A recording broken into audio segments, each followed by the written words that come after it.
मैं कह रहा हूं मर्यादा में रहिए। अगर मर्यादा तोड़िएगा तो मेरे जैसा मर्यादा तोड़ने वाला लड़का आपको नहीं मिलेगा। तेजस्वी किसी के सामने झुका नहीं है और न डरा है। क्या आज बिहार में लोकतंत्र की सरकार लग रही है क्या कि ये लोकतंत्र की सरकार है? नहीं, ये लोकतंत्र की सरकार नहीं है। अगर बिहार में आज जनता द्वारा वोट देकर चुना हुआ मुख्यमंत्री होते तो आज बिहार की जो दयनीय हालत है, जो दयनीय स्थिति है, वो आज स्थिति नहीं रहती। मगर भाजपा के द्वारा थोपे हुए सिलेक्टेड मुख्यमंत्री के द्वारा क्या क्या बोला जा रहा है। बिहार में आपराधिक घटना कितनी बढ़ गई है।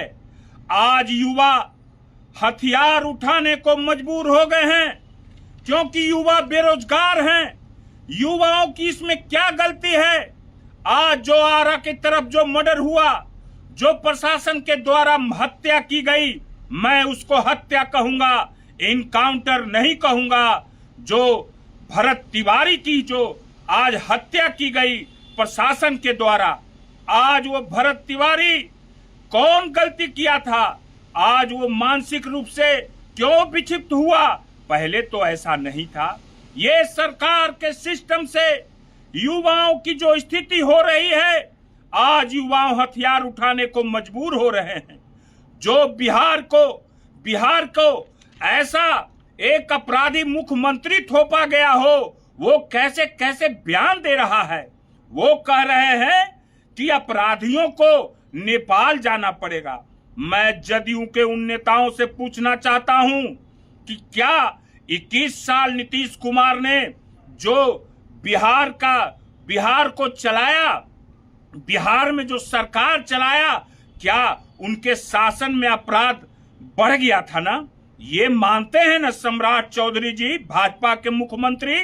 क्योंकि आप बार बार हर भाषण में एक ही बात बोलते हैं कि बिहार से अपराधियों को भागना पड़ेगा। तो मैं पूछना चाह रहा हूं जदयू के नेताओं से, जो ज्यादा आकर हमारे लालू जी और तेजस्वी जी को गाली देने का काम करते हैं, मैं उन पत्रकारों से पूछना चाहता हूं कि जो अपने स्टूडियो में बैठा करके लालू जी और तेजस्वी जी को गाली दिलवाने का काम करते हैं, मैं उन पत्रकारों को सैल्यूट देता हूं जो आज ये बात छापते हैं और उनके यहाँ रात में प्रशासन छापा मार करके शराब का इल्जाम लगाते हैं। मगर इससे घबराने की बात नहीं है। आज और न कल सत्य का विजय ही होगा। मैं पूछना चाहता हूं मुख्यमंत्री भाजपा के सम्राट चौधरी जी से कि क्या सम्राट चौधरी जी आज तक नीतीश कुमार के शासन में अपराध बढ़ा है ना? आप बार बार एक ही बात बोलते हैं। इसका जवाब जदयू को नेताओं को देना होगा, इसका जवाब देना होगा। और कुछ भाजपा के एक शिक्षा मंत्री है, ज्यादा मुंहफट हो गए हो ना, ज्यादा मुंह फटर पटर कर रहे हो ना लालू जी तेजस्वी जी को गाली देने का काम। क्योंकि एक ही तो शिक्षा मिला है आप लोग को, क्यों लालू जी और तेजस्वी जी को गाली देना है। जितना गाली दे सकते हो। तो मैं कह रहा हूं मर्यादा में रहिए। अगर मर्यादा तोड़िएगा तो मेरे जैसा मर्यादा तोड़ने वाला लड़का आपको नहीं मिलेगा। और मैं घबराता नहीं हूं, समझ गए ना? क्योंकि मेरा नेता तेजस्वी है। तेजस्वी किसी के सामने झुका नहीं है और न डरा है। लालू जी को इसीलिए लोग गाली देते हैं क्योंकि वो झुके नहीं, और नीतीश कुमार तो आज झुक गए। क्यों झुक गए, इसका खुलासा मैं शनिवार को करने जा रहा हूं। बहुत बड़ा खुलासा मैं करूंगा शनिवार को। मैं फार सबूत के साथ करूंगा कि नीतीश कुमार ने क्यों मुख्यमंत्री पद छोड़ा और कौन कौन उसमें क्या क्या है। चलिए छोड़िए, फिर आगे मैं बताता हूं।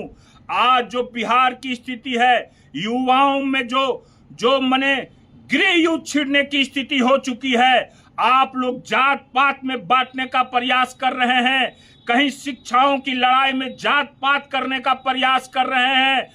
जब तक आरजेडी का एक एक कार्यकर्ता के शरीर में एक एक खून है, ये सब होने नहीं दिया जाएगा। जात पात में नहीं बंटने दिया जाएगा। क्यों नहीं आप FIR कर लेते हैं? आप तो नियम बनाते हैं कि FIR जो नहीं लेगा वो थाना प्रभारी को सस्पेंड किया जाएगा। आप इतना डर क्यों रहे हैं? आपको डरना नहीं चाहिए, क्योंकि इसमें बड़े बड़े नेताओं का हाथ है, इसमें बड़े बड़े नेताओं का साठ गांठ है। मैं जो बोलता हूं खरंटल बोलता हूं, इफ बट मेरे बथी में नहीं रहता है। मैं बता देना चाहता हूं। और भाजपा के मुख्यमंत्री और भाजपा के लोग जो बिहार को गृह युद्ध की ओर छेड़ना चाह रहे हैं, आप लोग होशियार हो जाइए। मैं फिर बोल दे रहा हूं कि बिहार में एक नया समीकरण तैयार हो के रहेगा और ये तैयार होने के लिए अग्रसित हो चुका है।